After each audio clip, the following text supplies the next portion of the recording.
नमस्कार दोस्तों, कैसे हैं आप लोग। उम्मीद करता हूं आप लोग बहुत अच्छे होंगे और आपकी तैयारी बहुत अच्छे से चल रही होगी। दोस्तों, यूपी पैट के कोर्स को कवर कर रहे हैं और आज हमारा ज्योग्राफी का जो टॉपिक है, जो क्लास हमारी डेली 8 बजे प्रोवाइड होती है आपको, उसी का आज एक टॉपिक है जो हम ज्योग्राफी कवर कर रहे हैं, पर्वत, पहाड़ियाँ तथा हिमनद। देखिए, ये बहुत पेचीदा चैप्टर है क्योंकि बहुत सारे बच्चों को जो है ना इस चैप्टर के बारे में रियल में पता नहीं होता कि कहाँ से पढ़ना, कितना आना है एग्जाम में। ठीक है, पर्वत और पहाड़ी क्या होती हैं, हिमनद क्या होता है। देखिए, पर्वत, पहाड़ी और हिमनद। मैं आपको बताता हूँ हिमनद। अब मैं सबसे पहले आपको बता देता हूँ पर्वत क्या होता है। पर्वत क्या होता है, पहले हम बात करेंगे पर्वत पर, फिर दूसरी बात हम बात करेंगे पहाड़ी पर, पहाड़ियाँ क्या होता है, और तीसरा हम बात करने वाले हैं हिमनद पर, हिमनद। तो कुछ बच्चों को ये बातें पता नहीं होती। तो देखिए, पर्वत क्या होता है, मैं एक मोटे तौर से बता रहा हूँ आपको कि 600 मीटर की औसत ऊंचाई से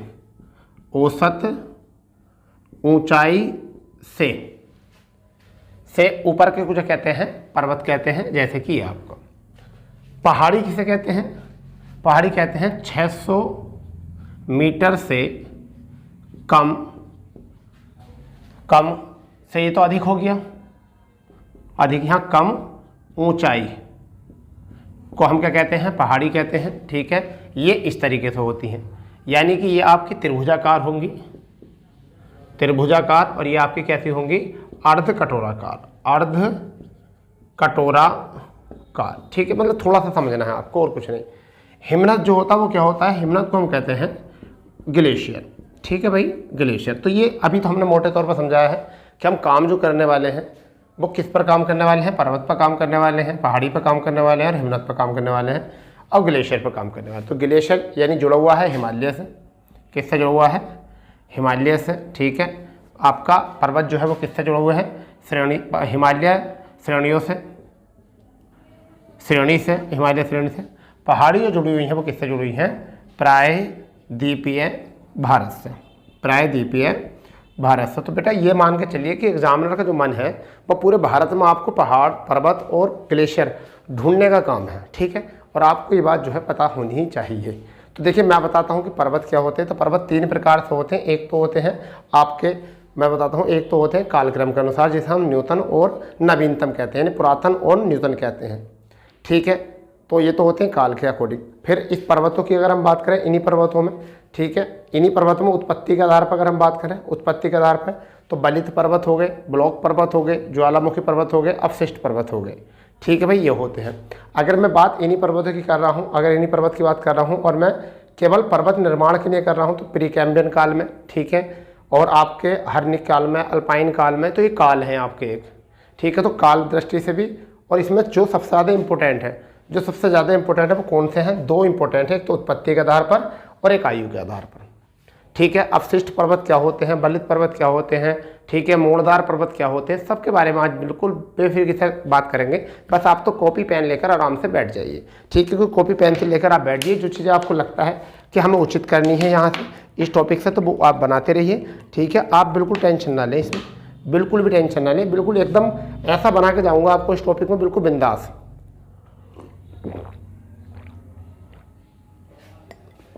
चलिए, तो हम शुरू करते हैं अब अपना टॉपिक।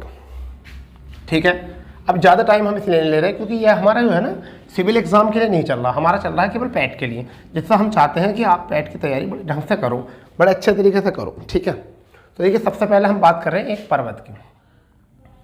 पर्वत की परिभाषा लिखेंगे आप बच्चा सब, यानी कि भूमि पर ऐसा भाग, भूमि पर ऐसा भूभाग, ऐसा भूभाग जो निकट के धरातल से निकट के धरातल से अधिक या अत्यधिक ऊंचाई से उठा होता है, अधिक उड़ा होता है वह, या 600 मीटर से अधिक ऊंचाई के पर्वत होते हैं, पर्वत होते हैं। ठीक है भैया, ऐसा मान के चलिए पर्वत होते हैं, पर्वत एवं क्या होते हैं, पर्वत एवं पहाड़ी, पहाड़ियाँ होती, कुछ पहाड़ियाँ भी ऐसी होती हैं, कुछ पहाड़ियाँ भी ऐसी होती हैं। ठीक है भाई, अब ये बात आपको थोड़ा सा याद रखेंगे कि पर्वत क्या होते हैं, यानी कि भूमि पर ऐसा भूभाग जो निकट के धरातल से, जैसा कि देखिए ये आपका भूभाग है, ठीक है, और ये क्या है, आपकी भूमि है। ठीक है भाई, तो इसे हम क्या कहेंगे, इस टाइम पर्वत कहेंगे, क्योंकि इससे क्या है, बहुत ऊपर उठा हुआ है, तो ये हमारा क्या है, ये हमारा इस टाइम पर्वत है। ठीक है, तो धरातल से ऊपर उठा हुआ यानी कि क्या है, भूमि पर ऐसा भूभाग जो निकट के, निकट मतलब ये है आपका, निकट के धरातल से ऊपर अत्यधिक ऊंचाई तक उठा हुआ, यानी कि अत्यधिक ऊंचाई से उठा हुए भाग को हम क्या कहते हैं, पर्वत कहते हैं। बेटा तो बात आपको यहाँ से समझ में आ गई होगी। हेडिंग भी मतलब जो आपकी परिभाषा वो भी आपने नोट कर ली होगी। ठीक है, अब हम बात करते हैं इसमें कुछ सिद्धांत, यानी कि पर्वत के सिद्धांत, कुछ पर्वत के कुछ सिद्धांत, यानी पर्वत निर्माण के सिद्धांत आपको लिखने हैं। हेडिंग क्या हेडिंग डालनी है, पर्वत निर्माण के सिद्धांत, पर्वत निर्माण के सिद्धांत आपको ये लिखना है। मतलब ये क्या है भाई, पर्वत निर्माण के सिद्धांत क्या है, ऐसा तो मतलब ये किसने क्या सिद्धांत दिया, किस तरीके से। तो एक सिद्धांत हमारा जो है वो क्या है, प्लेट विवर्तनिक सिद्धांत, यानी कि सिद्धांत ये क्या होता है, प्लेट विवर्तनिक सिद्धांत क्या होता है, जैसा मान के चलिए ये गिलास है, प्लेट विवर्तनिक सिद्धांत क्या होता है, ये गिलास है, ठीक है, और इसमें हमने पानी कर दिया, हमने इसमें क्या कर दिया, पानी कर दिया। अगर हम इसमें एक जलजीरा डालेंगे तो वो एक जगह स्थान पर आ जाएगा, कहाँ जाएगा, एक जगह आ जाएगा। अब जब तक हम इसको हिलाएंगे डुलाएंगे नहीं इस तरीके से, ऐसा नहीं करेंगे इसको, तो ये जब तक अपने बिखरेगा नहीं पूरी तरीके से। तो उन्होंने सोचा कि समुद्री सतह पर क्या आया, समुद्री सतह पर जब भूकंप आता है, समुद्री सतह पर, समुद्री तल पर भूकंप आता है, तो उसको क्या कहते हैं, प्लेट विवर्तन। तो शायद इस तरीके से निर्माण हुआ है से पर्वतों का। ये कहा गया, किसने कहा है, हैरी हेंस मैकेंजे ने। किसने कहा है, हैरी हेंस मैकेंजे, हैरी हेंस मैकेंजे ने कहा है। किसने कहा है, हैरी हेंस मैकेंजे ने एक बात कही है। ठीक है भैया, दूसरा जो सिद्धांत था वो क्या है, भू सतती, क्या है, भू सतित सिद्धांत, सतित कोण सिद्धांत, कोण सिद्धांत। तो ये भी एक आपका आता है कि इससे निर्माण हुआ, कुछ लोगों ने बताया। ठीक है, तो ये किसने कहा था, ये कोबर ने कहा था। किसने कहा था, ये कोबर ने कहा था। ठीक है भैया, दूसरा आया था तापीय संकुचन सिद्धांत, तापीय संकुचन सिद्धांत, संकुचन सिद्धांत। ये किसने कहा था, ये जेफरीज ने दिया था। किसने दिया था, जेफरीज, ये जेफरीज ने दिया था बेटा। ठीक है, चौथे की अगर हम बात करेंगे तो यहां पर आ जाएगा, एक और था समवहन तरंग सिद्धांत, समवहन तरंग सिद्धांत।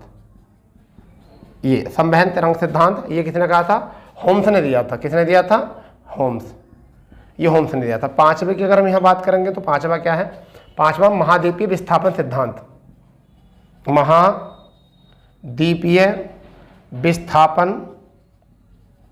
विस्थापन सिद्धांत।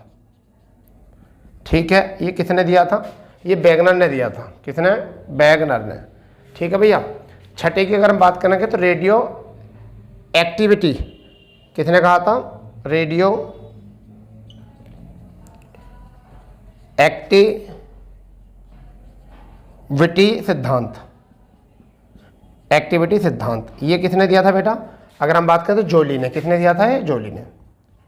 तो आप इतनी बात अभी यहाँ से याद करेंगे, यानी कि पर्वत निर्माण के सिद्धांत थे। इनमें कौन कौन से आपको याद रखने हैं, एक तो आपको याद रखना है ये प्लेट विवर्तन सिद्धांत किसने दिया था। ठीक है, एक तो एग्जाम में ये बहुत आता है।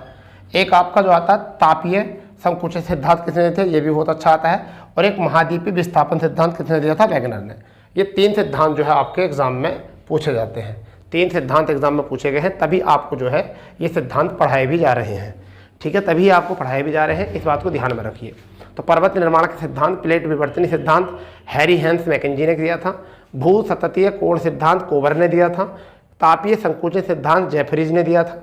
संवहन तरंग सिद्धांत होम्स ने दिया था। महाद्वीपीय विस्थापन सिद्धांत वैगनर ने दिया था। रेडियो विक्टरिप सिद्धांत किसने दिया था? जोली ने दिया था। ठीक है भाई, तो आपने सिद्धांतों को देख लिया। अब हम बात करेंगे पर्वतों के प्रकार। अब जो हम बात करेंगे किसकी बात करेंगे? पर्वतों के प्रकार की बात करेंगे हम। किसकी बात करेंगे हम? पर्वतों के प्रकार की। बेटा पर्वतों के प्रकार की, पर्वतों के प्रकार। तो ये 3 प्रकार के होते हैं। पर्वत प्रकार जो होते हैं 3 प्रकार के होते हैं। एक तो होते हैं आयु काल के आधार पर, आयु काल के आधार पर होते हैं। दूसरा जो होता है उत्पत्ति के आधार पर होते हैं, उत्पत्ति के आधार पर। ठीक है भाई। तीसरे जो होते हैं वो आपके होते हैं, तीसरे जो होते हैं काल हो गया, तीसरे हो गया पर्वत निर्माण। एक तो हो गया आयु काल निर्माण, आयु काल के आधार पर। दूसरा हो गया उत्पत्ति के आधार पर। तीसरा होता पर्वत निर्माणकारी आधार, पर्वत निर्माणकारी आधार, निर्माणकारी आधार। ठीक है भाई, ये 3 प्रकार के होते हैं। अगर हम बात करें इसमें से भी तो ये 2 प्रकार से बढ़ जाते हैं। एक तो होते हैं आपके प्राचीनतम या प्राचीन, और एक होते हैं आपके नूतन। एक होते हैं प्राचीन और एक होते हैं आपके नूतन। बेटा ठीक है। अगर हम यहाँ बात करेंगे प्राचीन में तो 3 करोड़ वर्ष पूर्व, 3 करोड़ वर्ष पूर्व जिनकी उत्पत्ति होती है वे होते हैं। जैसे आपका अरावली, एक इसमें क्या आ जाएगा? अल्पेशियन आ जाएगा। कहाँ का है ये अमेरिका का है, अमेरिका का। दूसरा जो आ जाएगा वो आ जाएगा अरावली आ जाएगा इस काल से, ये भारत का है। ठीक है। तो ऐसे को हम क्या कहते हैं? यही कहते हैं, मतलब प्राचीन में 3 करोड़ वर्ष से पूर्व, 3 करोड़ वर्ष से पूर्व अगर जिन पर्वतों का निर्माण होता है उन्हें हम क्या कहते हैं? प्राचीन आयु काल कहते हैं। अगर न्यूटन की बात करें तो जिनका नवीनीकरण यानी कि जिनका आधुनिक काल में, जिनका आधुनिक काल में निर्माण हुआ होता है उन्हें हम कहते हैं। जैसे कि आपका हिमालय, ठीक है, रोकी पर्वत, इंडीज पर्वत और अल्पाइन पर्वत ये होते हैं। तो इनको थोड़ा सा याद करेंगे, नोट करो पहले इसको आप अच्छे तरीके से। ठीक है भाई, तो पहले इनको याद कर लेंगे क्योंकि ये क्या होते हैं हमारे? ये आधार होते हैं इसके। कुछ क्या होते हैं भैया? इसके कुछ आधार होते हैं और वो आधार जो है आपको लिखने पड़ेंगे। ठीक है, ये आधार आपको लिखने पड़ेंगे क्लियर तरीके से। मतलब क्या है कि 3 करोड़ वर्ष से पूर्व अल्प जो होते हैं उन्हें हम कहते हैं प्राचीनतम, और जो उसके बाद वाले होते हैं उन्हें हम क्या कहते हैं? नूतन कहते हैं। ठीक है भैया। अब उत्पत्ति के आधार पर जो होते हैं वो कौन कौन से होते हैं इनको हम समझेंगे। उत्पत्ति के आधार पर जो होते हैं वो कौन कौन से होते हैं? तो एक तो होते हैं हमारे बलित। कौन से होते हैं? बलित पर्वत। ठीक है, इन्हीं को हम क्या कहते हैं? मोड़दार पर्वत भी कहते हैं। क्या कहते हैं? मोड़दार पर्वत भी कहते हैं। दूसरे जो होते हैं इसमें वो होते हैं ब्लॉक पर्वत। क्या होता है? ब्लॉक पर्वत भी कह सकते हैं इनको, या अवरोध भी कह सकते हैं। अवरोध भी कहते हैं इनको। तीसरा जो प्रकार होता है, तीसरा वो होता है ज्वालामुखी पर्वत।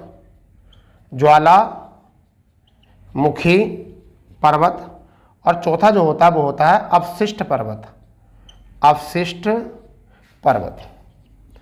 ठीक है भाई, अवशिष्ट पर्वत होते हैं। ठीक है, यहाँ पर जो होते हैं वो कौन कौन से होते हैं? एक तो होता है प्री कैम्ब्रियन काल के होते हैं। दूसरे जो होते हैं आपके होते हैं कैलिडोनियन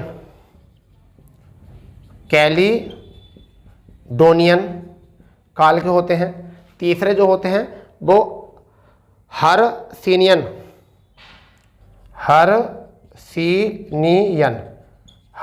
काल के होते हैं। चौथे जो होते हैं वो अल्पाइन काल के होते हैं। क्या होते हैं?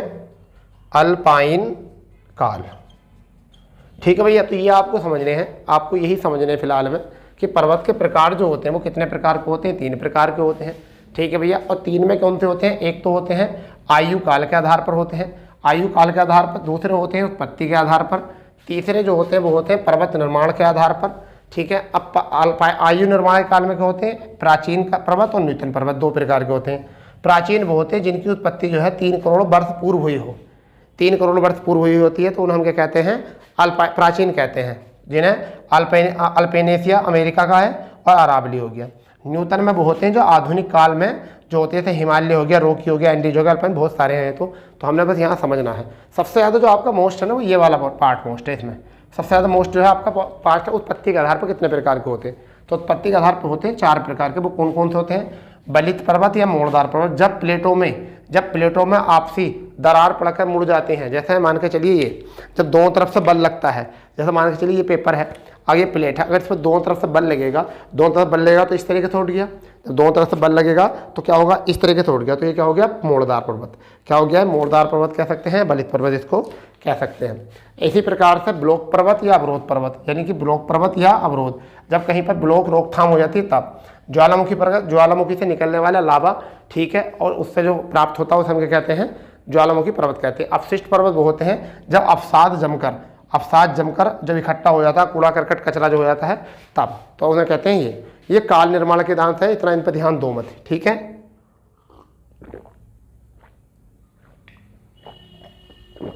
इतना ध्यान देना नहीं है इन पर, ठीक है भैया।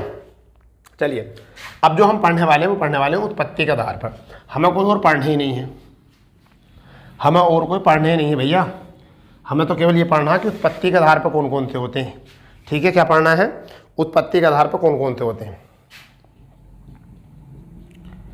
उत्पत्ति के आधार पर पढ़ना है हमको तो, ठीक है। अब सबसे पहले जो हम पढ़ेंगे बलित पर्वत पढ़ेंगे, ठीक है। थोड़ी सी परिभाषा, 30 मिलियन वर्ष पूर्व जिनकी उत्पत्ति होती है उन्हें हम क्या कहते हैं? बलित। और कारण दबाव, संपीड़न, ठीक है, दबाव, संपीड़न, विवर्तनीय कारण जिनका निर्माण होता है, ठीक है भाई। विश्व का सबसे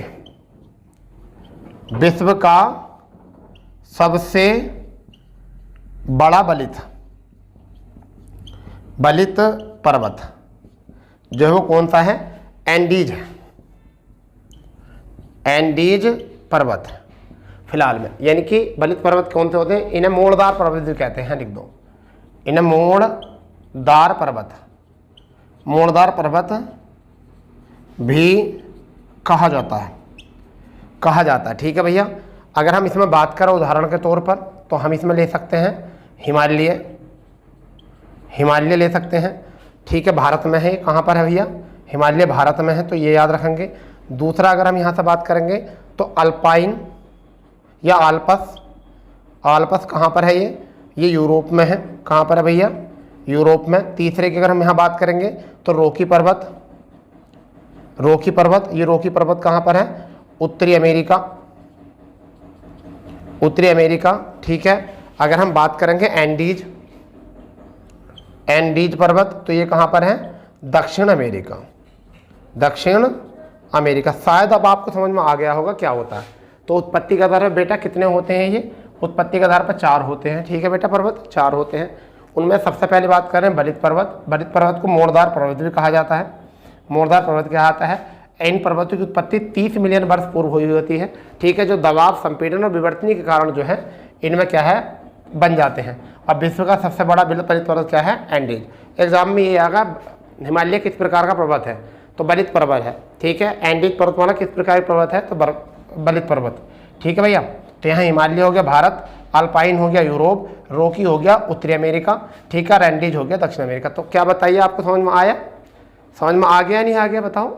आना ही चाहिए समझ में, क्योंकि ये कोई इतना टफ तो नहीं चीज़ है, ठीक है भाई। समझ में आना ही चाहिए, कोई इतना टफ तो नहीं है, ठीक है। चलिए, इसके बाद में दूसरा जो होता है वो दूसरा होता है ब्लॉक पर्वत। क्या होता है भैया? ब्लॉक पर्वत। दूसरा जो होता है वो कौन सा होता है? वो होता है ब्लॉक पर्वत। ठीक है भाई, ब्लॉक पर्वत। अब इसका मतलब क्या होता है इसमें समझिए, धरातल भागों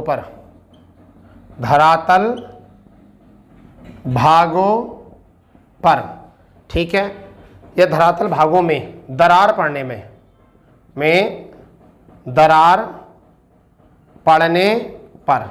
धरातल भागों में दरार पड़ने पर भ्रंश का निर्माण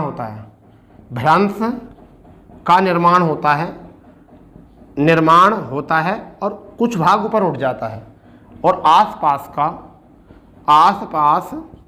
का भाग ऊपर उठ जाता है। ठीक है भाई, तो इसे हम क्या कहते हैं? ब्लॉक पर्वत। जैसा उदाहरण के तौर पर समझिए, यानी कि ये एक पर्वत है और क्या हुआ कि यहाँ पे भी जल बह रहा है और यहाँ पे भी जल बह रहा है और ये क्या है? आपका धरातल था। ठीक है भैया, ये धरातल था, तो इसमें क्या है? ये भाग जो है ऊपर उठ गया, ये भाग क्या हो गया? ऊपर उठ गया, तो इन्हें कहते हैं ब्लॉक पर्वत हम। ठीक है, और इन्हीं को क्या कहते हैं? रिफ्ट घाटी भी कहते हैं। उन भ्रंश को क्या कहते हैं हम? रिफ्ट घाटी, उन्हें हम रिफ्ट घाटी बोलते हैं।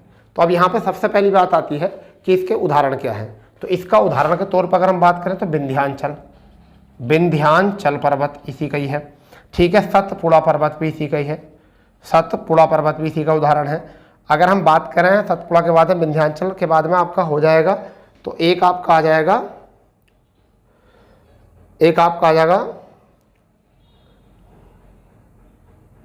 ब्लैक फॉरेस्ट, ये भी जर्मनी का है, ये इंडिया, ये दोनों इंडिया हैं, यानी कहाँ के हैं? इंडिया के, और यह कहाँ का है? जर्मनी का। ठीक है, तो ये सब इसके उदाहरण हैं। फिर अगर रिफ्ट घाटी में ले मैं उदाहरण, तो राइन नदी इसी का रिफ्ट घाटी में बहती है। ठीक है भाई, राइन नदी कहाँ बहती है? रिफ्ट घाटी में बहती है, और कहाँ पर है? यूरोप में। कहाँ पर है? यूरोप में बेटा। इसी में अगर हम बात करें तो नर्मदा रिफ्ट घाटी में बहती है। ठीक है, एक साल्ट है, ये आपकी कहाँ का है? पाक की है, पाकिस्तान की है ये। ठीक है, एक आपका आ जाएगा, अगर मैं यहाँ पर क्वेश्चन बताऊँ आपको तो क्या है? एक क्वेश्चन इंपॉर्टेंट है कि सबसे विस्तृत ब्लॉक पर्वत जो है, यानी कि सबसे विस्तृत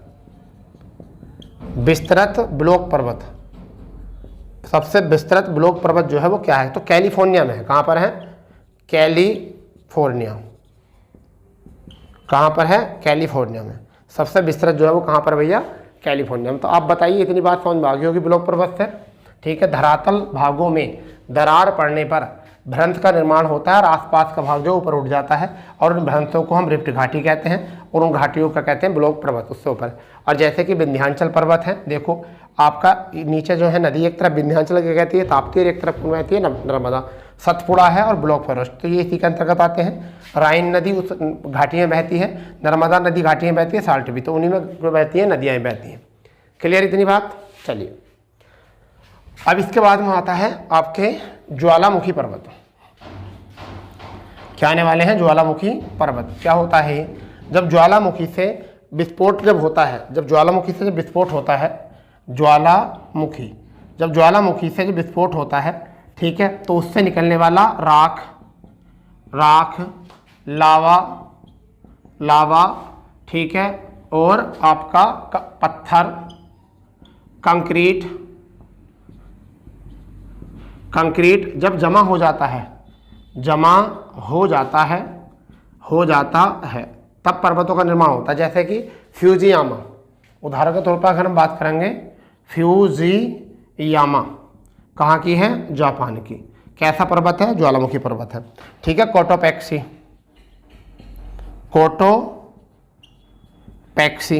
कहाँ की है? दक्षिण अमेरिका।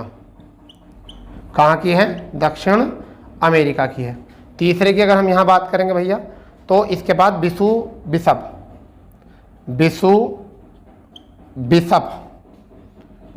कहाँ की है? इटली की। बिसुबिसप इटली की है। अगर पोमा, तीसरी बात, चौथे की बात करें, पोमा, पोमा, पोमा कहाँ की है? बर्मा की है। कहाँ की? बर्मा की। या एक आपका देखा होगा आपने हवाई द्वीप, हवाई द्वीप। तो ये सब किसके हैं? ज्वालामुखी पर्वत के उदाहरण हैं, ज्वालामुखी पर्वत के उदाहरण हैं। तो तीसरा हो चुका है, क्या हो चुका है? तीसरा। ठीक है भाई। चौथे की अगर हम यहाँ से बात करें इसके, तो चौथा हमारा क्या हो जाएगा? अपशिष्ट पर्वत। क्या हो जाएगा? अपशिष्ट पर्वत, अपशिष्ट पर्वत। तो अपशिष्ट पर्वत क्या होता है? अपर्दन, अपर्दन द्वारा, अपर्दन द्वारा अपशिष्टों के जमाव से, अपशिष्टों के जमाव से इसका निर्माण होता है। यानी कि जैसे कई बार बरसात होती है, नाली में कचरा जमा हो जाता है तो एक ढेर सा लग जाता है, ऐसे यहाँ पर। तो इसमें क्या क्या है? जैसे आपका विंध्याचल इसी का उदाहरण है, विंध्याचल इसी का उदाहरण है बेटा। दूसरा अगर हम बात करें तो अरावली, अरावली इसी का उदाहरण है। ठीक है। तीसरा अगर हम बात करेंगे तो नीलगिरी, नीलगिरी इसके उदाहरण है। चौथे की बात करेंगे तो पूर्वी घाट, पूर्वी घाट इसी का उदाहरण है। पश्चिमी घाट इसी का उदाहरण है, पश्चिमी घाट इसी का उदाहरण है। ठीक है। और एक आपका सिपारा, सॉरी सियारा, सियारा इसी का उदाहरण है। ठीक है। कैट्सकिल इसी का उदाहरण है, कैट्सकिल इसी का उदाहरण है। तो ये हो गया आपके यहाँ से। तो ज्वालामुखी पर्वत सीख चुके हो आप। ठीक है। आप शिष्ट पर्वत सीख चुके हो। ठीक है। इसके बाद जो है अब हम देखने वाले हैं प्रमुख पर्वत, उनका स्थान और उनकी ऊंचाई। ठीक है भाई। प्रमुख पर्वत, स्थान और ऊंचाई उनकी हम देखने वाले हैं। ठीक है भाई। तो क्योंकि ऐसा होता है ना, क्योंकि आप लोगों को एक कंडीशन होती है ऊंचाई पर्वत वाले के बताने के लिए, ठीक है, कि वो क्या हो सकते हैं, वो क्या हो सकते हैं आपको। दोस्तों अब हम देखने वाले हैं जो भी हमारी ऊंची चोटियां हैं उनके बारे में, क्योंकि एग्जाम में कई बार सीधा क्वेश्चन यहाँ से भी पूछा जाता है। ठीक है। अब देखो क्या है कि हमें जो है ना क्या क्या याद करना है, क्या की पॉइंट है, इसमें से भी हम देखने वाले हैं सही तरीके से। क्या है देखो, सबसे पहली बात करते हैं कि माउंट एवरेस्ट। माउंट एवरेस्ट 8,848 से बताया जाता, परंतु नए शोध के अनुसार 8,850 है। कहाँ पर है स्थिति? नेपाल तिब्बत में है। और ये नेपाल तिब्बत कहाँ? हिमालय में। इसी तरीके से अगर हम बात करें K2 है जो भारत में है। ठीक है। और कहाँ पर है? काराकोरम जो श्रेणी है उसमें है। दूसरे में अगर हम बात करें कंचनजंगा की तो नेपाल तिब्बत में, हिमालय में। अब तीन याद कर लो यहाँ से पहले, ये तीनों मोस्ट है आपको याद करनी। माउंट एवरेस्ट कहाँ है? नेपाल तिब्बत, हिमालय में। ठीक है। K2, ठीक है, गोडविन आस्टिंग बोलते हैं इसको, भारत में है। कहाँ पर है? काराकोरम में। कंचनजंगा तिब्बत नेपाल, इसमें ऊंचाई इसकी है 8850, 8611 और 8598, यही इनका क्रम है। ठीक है दोस्तों। इसके बाद में लाहौल से 8501 मीटर इसकी ऊंचाई है, और नेपाल और चीन में ये है, और हिमालय में भी है ये। ठीक है। हिमालय श्रेणी में है। अब मकालू जो है वो कहाँ पर? 8441 मीटर है, और तिब्बत और नेपाल, तिब्बत और नेपाल में ये आती है, और कहाँ पर है? हिमालय में। इस प्रकार से धौलागिरी 8172 भारत में आती है, और ये हिमालय में। तो इनको आगे याद करेंगे, लाहौल से नेपाल चीन, हिमालय 8501, मकालू तिब्बत नेपाल, हिमालय, धौलागिरी भारत, हिमालय। ठीक है। इतना आपको यहाँ से याद कर लेना है।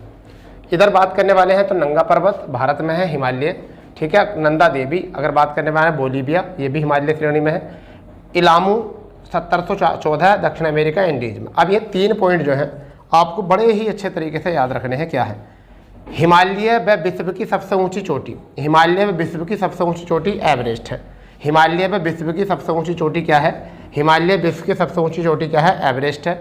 भारत की सबसे ऊंची चोटी क्या है? K2 है जो POK में है। भारत की सबसे ऊंची चोटी जब एग्जाम में आएगा तो आपको करना है। और आ जाए भारत में स्थित सबसे ऊंची चोटी, भारत में सबसे ऊंची चोटी तो क्या आ जाएगी? कंचनजंगा। ये तीन क्वेश्चन जो है आप अपने दिमाग में बनाकर रखिए। अगर इसमें ही फिर भी आ जाए कि भारत में ही स्थित कौन सी है, तो वो क्या है आपकी? वो है आपकी धौलागिरी। ठीक है। उसके बाद में अगर आ जाए पूर्व में तो नंगा पर्वत। तो दोस्तों इस तरीके से हमने जो काम किया है, आज पर्वत के ऊपर काम करा है। तो हम जो कल क्लास में देंगे पहाड़ी और हिमनद देखेंगे। इसकी भी 2 क्लासें बनानी है, क्योंकि बहुत बड़ा टॉपिक हो जाता है, इसलिए हमने कोशिश करी कि एक ही क्लास में जो है केवल पर्वतों के बारे में बताया जाए। तो दोस्तों केवल यही आपके लिए सफिशिएंट है, आपके पैठ के लिए। तो दोस्तों मिलते हैं नई क्लास के साथ। जब तक के लिए जय हिंद, जय भारत, वंदे मातरम।